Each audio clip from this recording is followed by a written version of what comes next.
Connecticut state leaders meeting here at the Capitol today for the ceremonial signing of the Crown Act by the governor. They're discussing its importance for the community, especially its impact on children. As I began to learn more, I realized how incredibly important it is. It's part of, more broadly, like I said, other things we're trying to do to celebrate what makes this state special, and that's by celebrating our diversity. Connecticut is the 8th state to join in the passing of the Crown Act. The bill was introduced shortly before the pandemic and signed into law on March 2nd. The legislation falls under House Bill 6515, called an act creating a respectful and open world for natural hair. It expands civil rights protections by prohibiting discrimination based on hairstyles commonly associated with people of color. More importantly, this year we all witnessed the murder of George Floyd.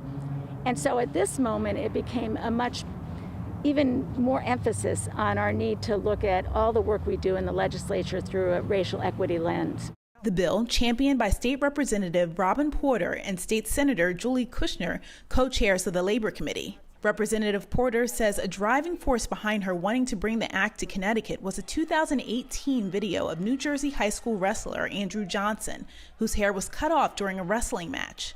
He was forced to stop midway through a wrestling match and was given the ultimatum that he could continue only if he cut his locks. The act applies to both the workplace and schools. The significant factor in considering this type of discrimination is the impact to Black children and young people. As we all know, identity development is an important factor in child and adolescent life stages.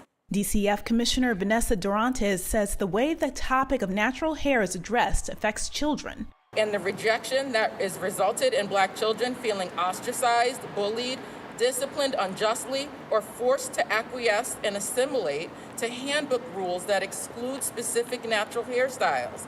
She says the child is left with feelings of humiliation, sadness, anger, frustration, and confusion. This is just one small step forward toward a more equal and just society, and it allows people of color to be their authentic selves. State leaders say the Crown Act is about celebrating identity and differences. Reporting in Hartford, Shara Taylor, Fox 61 News.